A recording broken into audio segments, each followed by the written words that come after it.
Hey guys, this is Andy Hobbs with Counter Fairies. All right, so this deck's basically you stop your opponent's shit, and that's what the deck does. So you play 3 Bountiful Artemis. They're common. Ew. I know. I'm sorry. I couldn't find hollows, but what this card does is when you resolve a counter trap, and a good chunk of your deck is counter traps, you draw a card. So that's what keeps your deck going, really. Like your goal is to summon this first turn, and this is really what you could call your boss monster, which is sad. And then you play 3 Guiding, however you say it, Ariadne. When you have it on board, you don't pay cost for counter traps, which is insane. It's a low scale, which is nice, and when it's popped, you add it. You reveal 3 counter traps from your deck, and you add 1. So basically, you reveal 3 Solemn Strike. And to combo off with that really well, there's a Luster Pendulum. If you open this, you're the champ. Because you just pop this, you add another one, and you add a strike, and then you activate it, and Pendulum summon this one. And that's really the best play. That's probably the most solid play the deck has. And then you play 1 Master, just because you need some kind of monsters in the deck, and it's another Draco Slayer for Draco Face-Off. And you play 2 Lecter. You can't play Vector because you can't negate your Ariadne. And this negates your opponent's. It's a beater, and it's just for what do you call it? Draco Face-Off, and you have to play 2 because you'll probably draw 1 before you draw the Face-Off. And then to round off the monster count, we play 2 Eccentric. This is actually really essential because you need to have scales that you can get rid of to activate your Ariadne or your Luster when you get it. And it's just a good MST because you can't win Twin Twister. Don't want to get striked. Yeah. And that's it. That's a really low monster count, and that's it for the monsters. And then onto the spells, we play 3 card Demise. This card is titty. This card is the main reason I play this deck. Because you summon Bountiful, you activate Ariadne, you set 2, activate this, set 3 more, and it's insane. And that's why you play a really low monster count. And then you should play Into the Voids. I don't have them. But yeah, you should play it. You should find room for it. It's really good. And then I play 3 Pot of Duality because you legitimately never special summon, until you're really trying to push for game. So this just lets you get your card Demise or your strike when you need it, or your Ariadne, your combo pieces, if you want to call them that. And then obviously the 1 Draco Face-Off. You gotta get that Luster. 2 MST. You cannot play Twin Twister in this deck. This card hurts you way too much, and you end up doing a lot more harm than good, so you have to play MST, and that's one of the reasons the Eccentric is really good.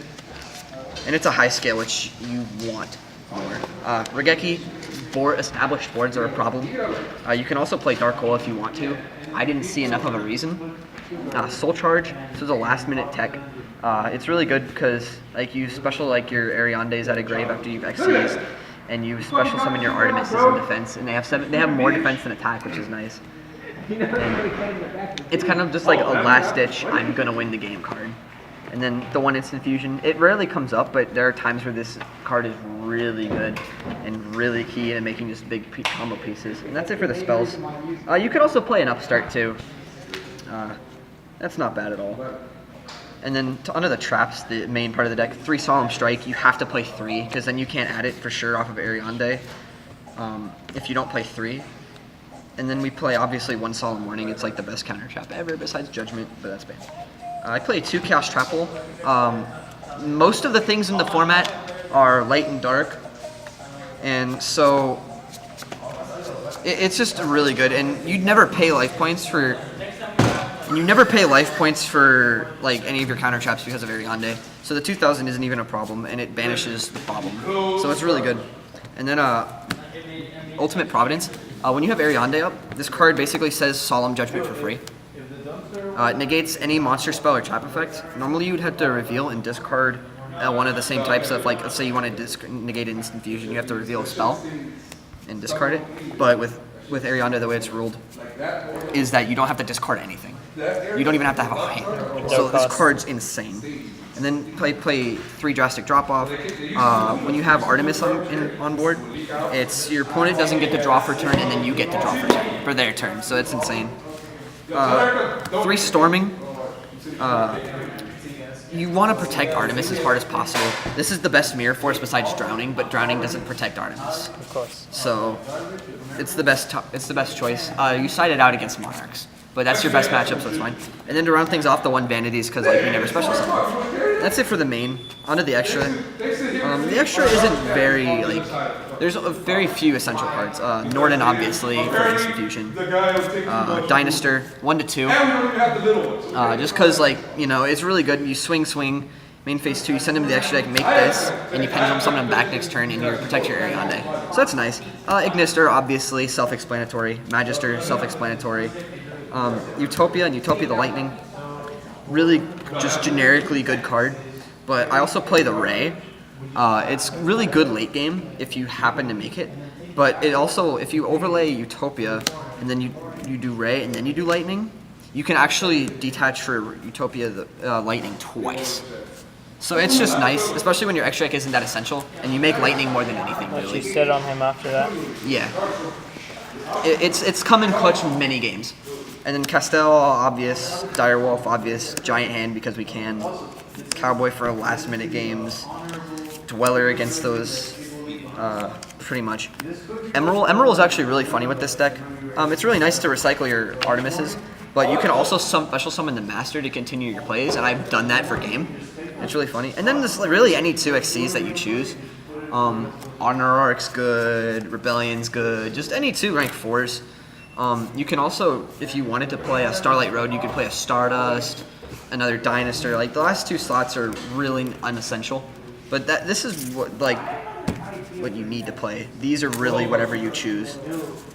Whatever you think, based on your locals or whatever event you're going to, is going to be the most optimal. Onto the side. 3 system down, this is essential because if Cosmos go first and they set up their ships, they leave ships on board thinking that you won't be able to stop them, this is the only way to get rid of them. You need this card. This card is really essential if you try to win the game too. The third MST, it's MST. 3 Mask of Restrict, honestly this wasn't needed.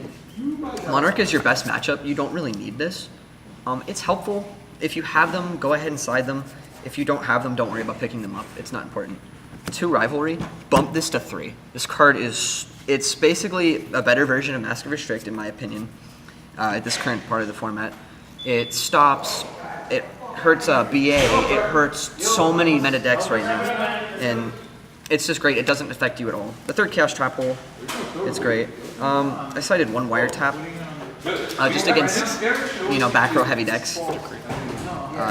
Yeah, against Decree, really. 2 Forceback, mostly Rogue.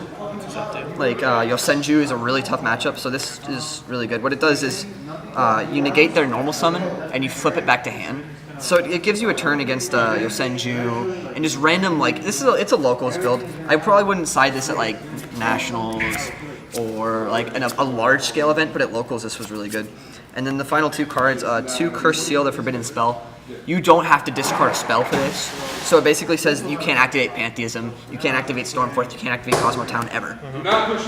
And it was really good. I honestly want to main one of these. Hurts a lot of pendulum decks too, Yeah, it works on their scales too. Let's say they activate Odd Eyes Unicorn. You flip this, and they can't activate that as a scale ever again. And it's really good. The only thing I don't like about this is they can still Pantheism from the grave. They can still use the engrave effect, but it's fine. You've already hurt them so much if you hit a Stormforth or a Pantheism that I feel like it's really good.